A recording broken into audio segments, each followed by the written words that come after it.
Drive down Main Street in East Hartford and you'll pass a monument on the lawn of Raymond Library. Perched atop a block of granite, the figure of a watchful soldier has kept his post since 1929. The World War I memorial honors the hundreds of town residents who served in uniform during what was then called the Great War. In 1914, East Hartford's 10,000 residents included hundreds of recently arrived European immigrants. Most people lived in the residential neighborhoods around Main Street and the western end of Burnside Avenue. The rest of the town was filled with farms and woodlands. In the town center, horse carts shared Main Street with trolley cars and the recently arrived automobile. No one even imagined that 2 gunshots fired 4,000 miles away were about to change their lives. Europe was tense. Germany, Austria-Hungary, and Italy had formed an alliance. Britain, France, and Russia formed the Triple Entente, often referred to as the Allies. After the assassination of Archduke Ferdinand, a series of events led to a German invasion of France. The Triple Entente responded. Italy stayed neutral, but later joined the Allies. War spread across Europe and involved troops from around the world. By the fall, the war had become a stalemate. Modern weapons had made traditional tactics obsolete.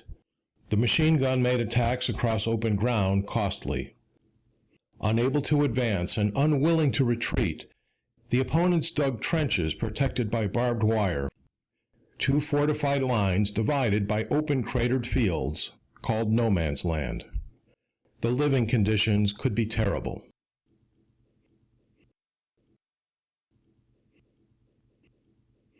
And there was also poison gas. In just 4 months of fighting, close to 2 million soldiers were killed, wounded, or missing.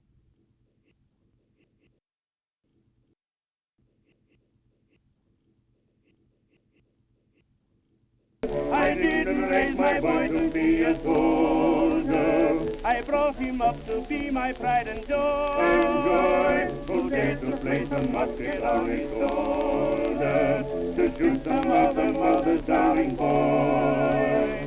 Let nations of a race their future trouble. It's time to lay the sword and gun away. There'd be no war today if mothers all would say, I didn't raise my boy to be a soldier. The Triple Alliance saw America as an untapped source of manpower that could break the stalemate. But the U.S. remained neutral. With millions of immigrants from Germany, Ireland, there were many different views of the war in Europe. Staying out of it was the one thing most Americans could agree on. The American army was small, and the public had little appetite for building a large army for a land war in Europe. The Atlantic Ocean and the Navy kept the war from our shores. But U.S. industry was in the war. Neutrals could sell to anyone, but Britain's Royal Navy had blockaded Germany, so U.S. food and munitions went only to the Allies. German U-boats made it dangerous, but they could never shut it down.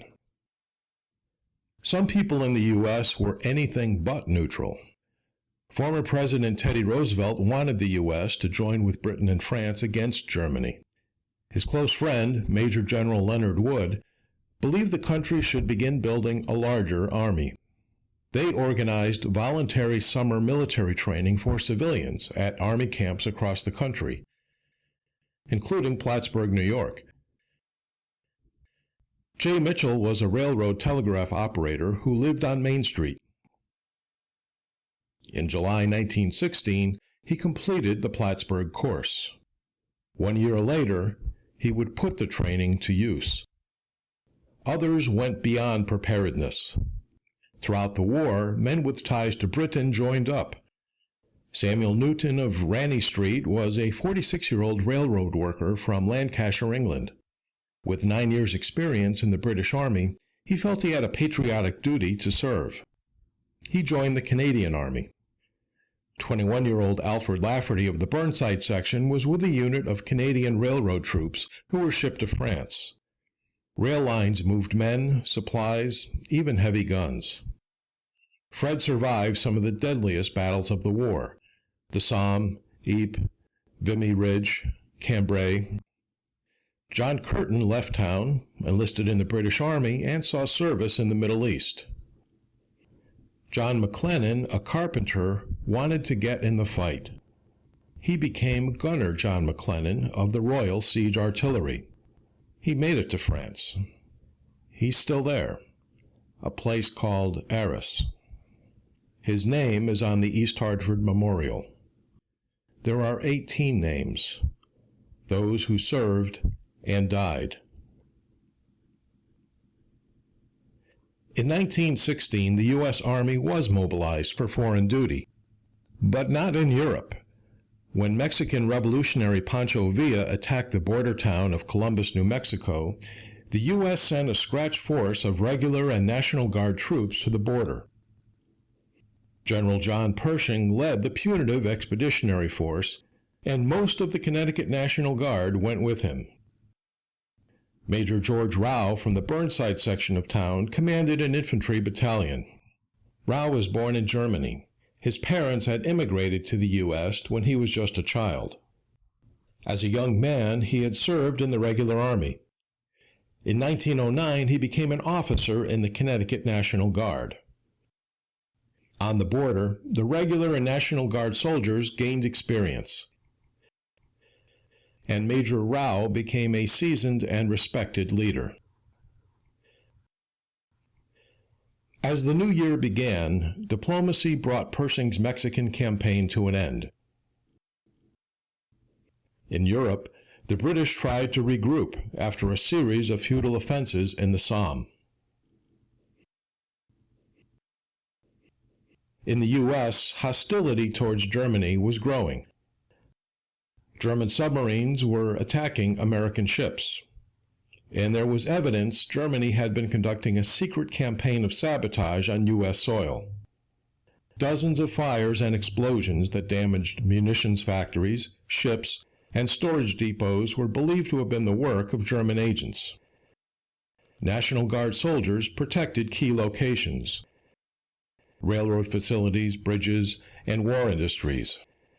Daniel Allison, a Silver Lane farm worker, performed guard duty in Waterbury. When a secret German plan to encourage a Mexican attack against the U.S. was revealed, the President asked Congress to declare war on Germany.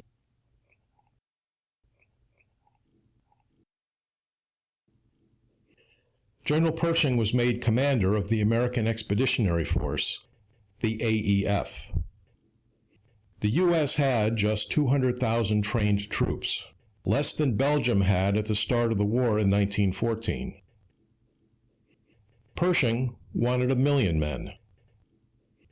Eventually, he asked for 3 million. Thousands volunteered. Conscription brought in the rest. National Guard units were assembled at hastily built or expanded training posts such as Camp Devens in Massachusetts and Camp Niantic in Connecticut. Many of the new divisions were pieced together from the National Guards of the 48 states.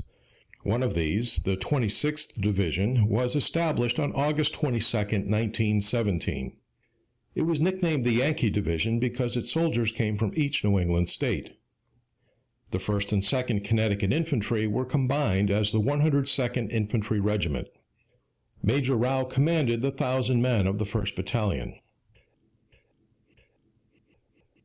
At Camp Niantic, Connecticut's cavalrymen became the Yankee Division's 101st Machine Gun Battalion.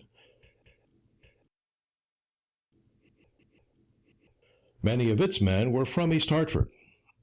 Bill Bourne and Hank Gowdy came from the Burnside area. They were called wagoners. They drove the mule or horse teams that hauled supply wagons. Wallace Brown of Company B lived on Olmsted Street. He used to be assistant treasurer of the East Hartford Trust Company. Now, he was just Private Brown. Alfred Stoughton had been a salesman. Ernie Alton of C Company was from Silver Lane. He worked for the Etna. Thomas Burke was a tobacco farmer. He had joined Troop B of the Cavalry on June 5, 1917. Harold Connolly had been a surveyor with the State Highway Department. Mess Sergeant Harry Smith was born in Denmark. He'd also worked for the Etna. The Connecticut National Guard had its own reserve of sailors, the 2nd Division Naval Militia. In federal service, its members were assigned individually wherever the fleet needed them. Scottish-born boatswain's mate Daniel Walker was in the Naval Militia for 2 years. When war began, he served aboard the massive battleship USS New York, but he spent most of the war on a much smaller craft, a civilian yacht pressed into naval service, the USS Sultana. The Sultana's bright white finish was now a dull gray. Her deck chairs were replaced by deck guns. Depth charge racks were fitted to her stern. On the same day she reached her new base, the Sultana rescued 45 survivors of a merchant ship sunk by a U-boat. In April 1918, she saved the surviving crew of a burning munitions ship.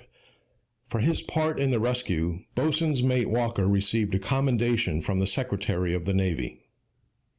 Bugler Joseph Bidwell was just 16 when he entered the Navy. Fireman 2nd Class Richard Brown served with some other Connecticut men aboard the transport USS Hercules.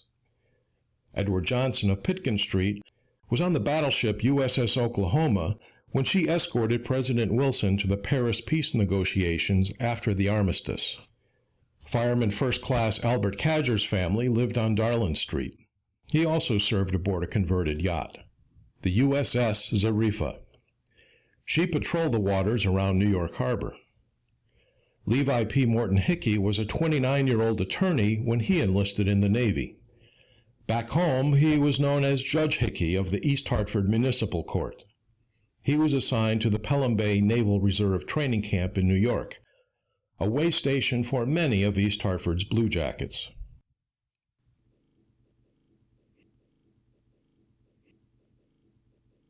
Over there, send the word over there, that the Yanks are coming, the drums rum-tumming everywhere, so prepare, say a prayer. Jay Mitchell enlisted in the regular Army on July 2, 1917. With his telegraphy experience and Plattsburgh training, he was immediately made a sergeant in the Signal Corps. His unit, the 2nd Reserve Signal Corps Battalion, was sent to the port of Hoboken to board a troop ship. The Army had recently taken over Hoboken's German-owned docks and fired hundreds of German, Austrian, and Hungarian dock workers due to security concerns. Ironically, Sergeant Mitchell was himself an Austrian immigrant. On August 7th, he left for France aboard the SS Antilles, safely reaching Saint-Nazaire on August 20th. Crossing the Atlantic was always risky. In October, the Antilles sailed with another troop convoy. On her way back from Saint-Nazaire, she was sunk by a U-boat. Sergeant Lawrence Hale of Connecticut Boulevard had been an engineering student at the Carnegie Institute of Technology when he enlisted in the Army. He was one of 7 East Hartford soldiers in the 14th Engineer Regiment. After arriving in France on August 14th, Hale's regiment and 2 other AEF Railway Engineer regiments were immediately sent to repair rail lines in the British Third Army sector on the Somme front. When a German offensive in November broke through the British front lines, Hale and his fellow engineers grabbed their rifles and fought back, making them the first units of the AEF to fight the Germans. Dr. Edward Truex of Main Street saw more of the war's battlefields than anyone else from town. He was one of the nearly 1,500 American Army medical officers sent to help the British. He arrived in England on October 9, 1917. He was at Ypres and later Cambrai on the Western Front. In April 1918, he was sent to the British naval base at Taranto, Italy. He was at the front during the Battle of Asiago and went over the top when the British 48th South Midland Division attacked Austrian positions. He was cut off and narrowly escaped capture. Caring for Austrian POWs, he noted their poor physical condition. Back on the Western Front, he survived an air attack on his ambulance train. He was gassed on 2 occasions. After the armistice, Captain Truex aided liberated POWs in Germany. Several of his photographs appear in a history of the town's contribution to the war. Yankee Division Commander Major General Clarence Edwards was eager to get his division to France, but the available transports were allocated to another division. Undeterred, he arranged for the division to go to Montreal, where it boarded British transport ships. The 101st Machine Gun Battalion sailed aboard the HMT Megantic on October 10, 1917. During the crossing, Private Brown contracted pneumonia. He died in a British hospital on November 21st. He is remembered on the memorial tablet. So is Private Joseph Couture of Company K, 102nd Infantry. He died of pneumonia on October 26th, shortly after he arrived in France. He was 20 years old. He rests at Meuse-Argonne American Cemetery and Memorial. Sister Susie sewing shirts for soldiers. Such skill at sewing shirts our shy young Sister Susie shows. Some soldiers send their pistols, say they sooner sleep in thistles than the saucy soft short shirts for soldiers Sister Susie sews. Back in East Hartford, the families and neighbors of service members were also part of the war effort. A sign with the names of service members from town was erected at the corner of Main Street and Connecticut Boulevard. Before long, the sign was repainted to include many more names. Stars beside a name let everyone know a family in town had lost a loved one. People were asked to avoid wasting food. They raised funds for the Red Cross. Committees were formed to sell war bonds. East Hartford exceeded its quota every time. Americans were first introduced to a temporary initiative to save coal and maximize available work hours, daylight savings time. And families everywhere did their best to stay in touch with loved ones through the mail. The Yankee Division established its headquarters at Neufchâteau on October 31, 1917. Far from the front lines, it continued to train. Machine gunners learned how to use the French Hotchkiss machine gun. Infantrymen practiced trench raids. Early in 1918, they moved to the front. At the end of March, the Yankee Division relieved the U.S. 1st Division in the Toul sector. The trench network in the area had been built by the French years before, and the region was still under French command. The Yankee Division would be vulnerable. It was defending a lengthy front. Most of its men were clustered in strong points called sacrifice positions. The men assigned to them were forbidden to retreat. And the Germans controlled the high ground nearby. They could easily observe the Yankee Division. Late on April 19th, Major Rau's battalion, including teams from the 102nd Machine Gun Battalion, moved through the dark to relieve another battalion in the trenches around a small village called Seicheprey. 350 soldiers occupied a muddy trench line beyond the small cluster of ruined buildings in the village center. A few soldiers kept a lookout. The others tried to sleep. A misty rain made visibility poor. Around 3 in the morning, the American positions were struck by a German artillery barrage. The regiment's telephone lines to division headquarters were cut. American artillery batteries nearby were hit by gas. For several hours, shells fell all around Major Rau's men. Poison gas drifted towards them. Just before 6 a.m., a veteran German regiment, about 3,000 strong, attacked. In the lead were specially trained assault troops with flamethrowers and demolition charges. After a confused, intense, hand-to-hand battle, the Germans overwhelmed the Americans in the trench line. At the battalion command post in the village, Major Rao hurriedly organized a final defense using his reserve platoon and whatever assorted headquarters troops he could find. Rao counterattacked, but by then the Germans were already leaving. They took over 180 American prisoners with them. 81 Yankee Division men had died in the battle, and 400 were wounded. About 150 Germans were killed. It was the first major battle for the AEF, and the Yankee Division had held. Corporal Daniel Allison was there that night. He'd see more fighting in the months to come. And for his stubborn defense at Seicheprey, Major Rao was awarded the Distinguished Service Cross and the French Croix de Guerre. Getting a new division to the trenches of the Western Front was a huge undertaking.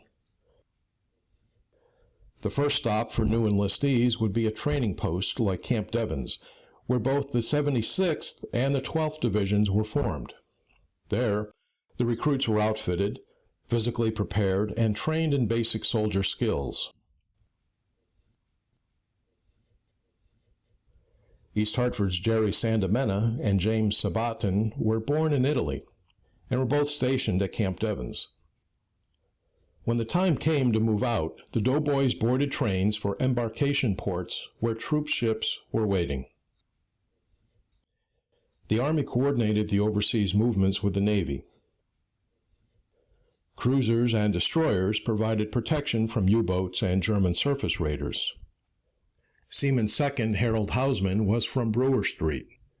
Serving aboard the armored cruiser USS Frederick, he had several encounters with U-boats. After arriving in France, doughboys were brought to forward areas and rail cars known as 40 and 8s. They could carry 40 men, or 8 horses. Supplies and ammunition were distributed from French ports and warehouses to frontline units by the Quartermaster Corps. The Signal Corps maintained communications. James Bullen of Latimer Street entered the National Guard as a private in July 1917. Before the war ended, he had become Command Sergeant Major of the 326th Field Signal Battalion. Medical units did their best to keep soldiers healthy and to save them when they were wounded. James Barry was from Gilbert Street in the Old Meadows district. Wagoner John Foohey was a farmer from Goodwin Street before the war. He was assigned to Camp Hospital 26. Essay on. The motto of the Army Engineers is French for "Let us try." There were 174,000 AEF soldiers and engineer units. They built ports, warehouses, roads, rail lines, fortifications.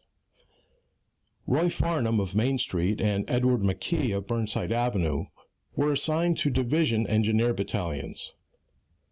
They operated in forward areas. Thomas Scanlon was born in Ireland. He worked for the New Haven Railroad and was living in Tolland Street when he was drafted. William Ostrout was also from Tolland Street. He was hospitalized in October 1918 after being gassed. More than 200,000 African Americans served in the AEF. In the segregated army of the period, most were assigned to quartermaster labor units.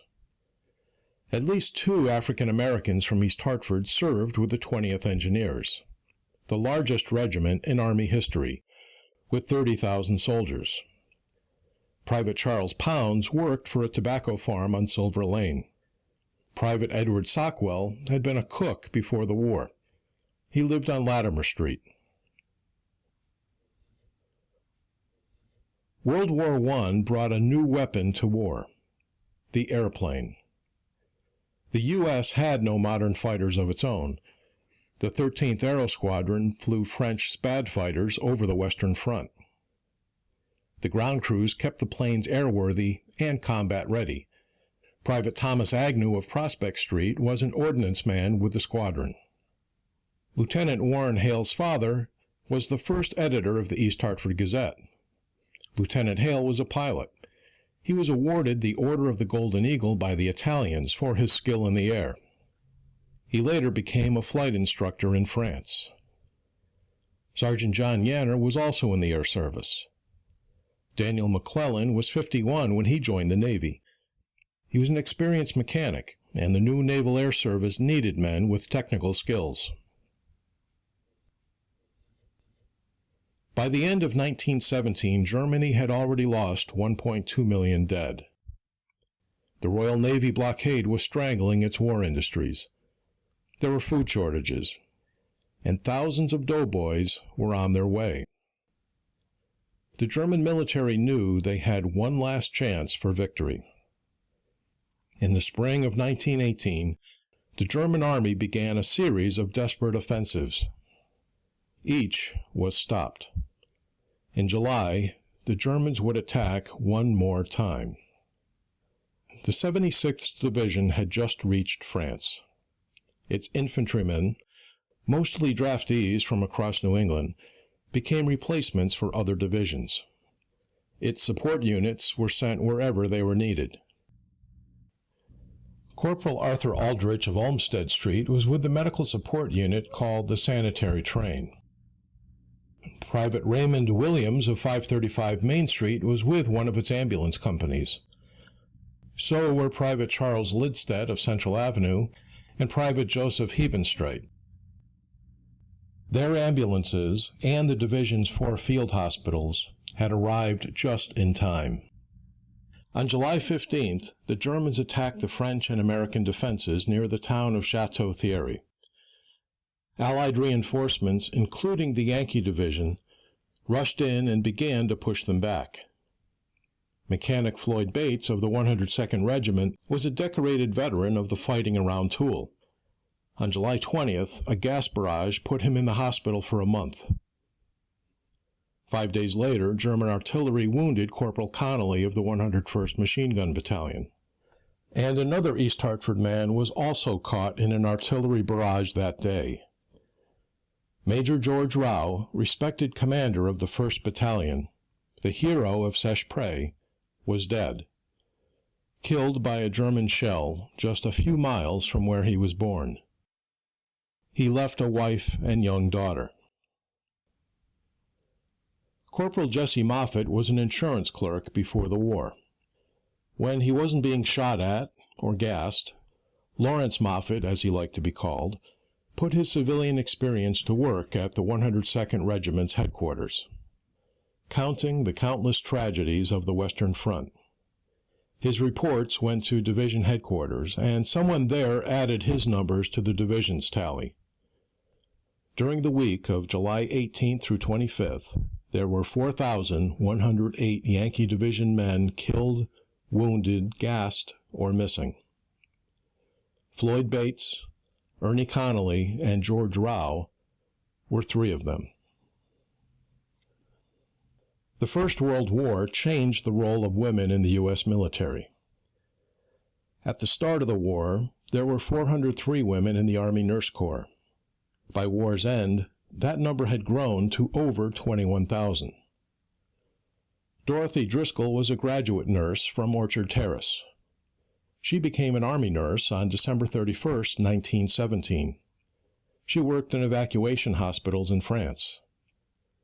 Abby Bigelow was a 39-year-old social worker and public health nurse. In the Army, she worked at the Garden City, Long Island embarkation camp. In March 1917, the Navy began recruiting women to perform a variety of administrative and support jobs. Sailors who perform administrative tasks are called yeomen, so most of the Navy women received the title of Yeoman F for female yeoman. Informally, they were called yeomanettes, or yeowomen. 3 women from East Hartford received the title. Hattie Bansomer from Tolland Street enlisted on June 24, 1918. She worked as a switchboard operator at the New London Naval Base. On September 16th, 2 sisters from Connecticut Boulevard, Catherine and Genevieve Gunn also went to New London. Before she enlisted, Genevieve had been a school teacher in town. In general, the Yeoman F experiment went well. Over 13,000 enlisted women served in the Navy, Marine Corps, and Coast Guard during the war. But the story ended badly for the three pioneers from East Hartford. Hattie Bansimer's father, Gottlieb, was a German immigrant who owned a coal company on Tolland Street. He was arrested for violating the Espionage Act of 1917. That law made it a crime to make anti-war statements or to criticize the draft or military recruitment.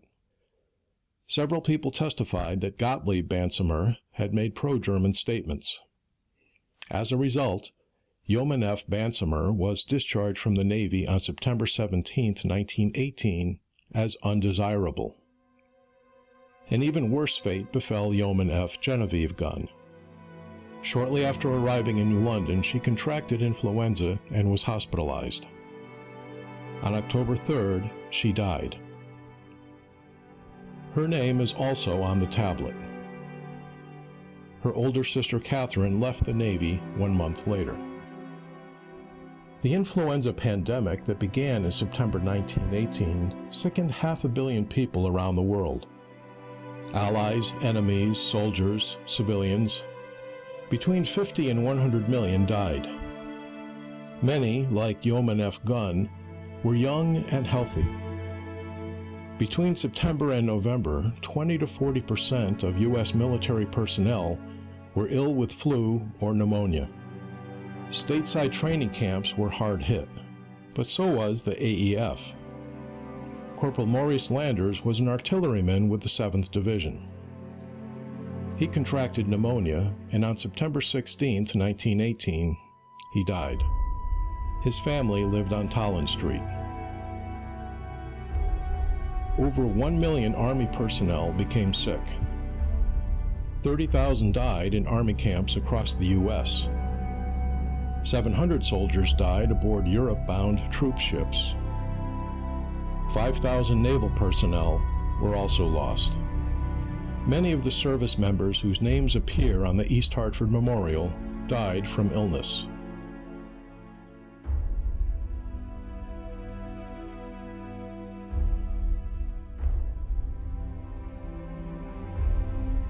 Merlin Barrows lived on Park Avenue and worked in the nearby railroad repair shops.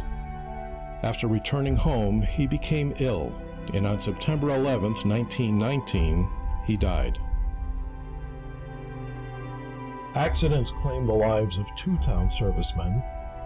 Seaman Second Class Anthony Sersasimo was a farmer from Robert Street. He was trained at Pelham Bay and had served aboard the converted yacht USS Sachem in New York. He died in April 1919. Private John Glode of Tolland Street had worked for the New Haven Railroad. In July 1917, he enlisted in the regular Army. On March 25, 1918, he was killed in a motorcycle accident while stationed in Texas.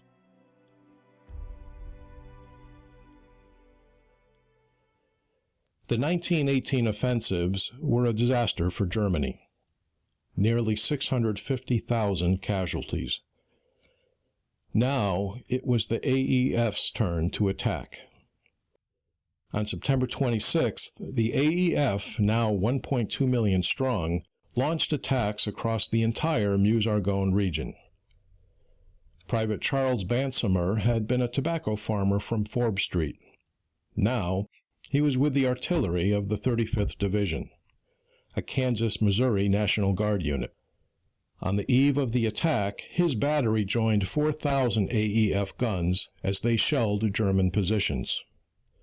The barrage lasted until dawn. The battle plan called for 200 tanks to support 9 infantry divisions.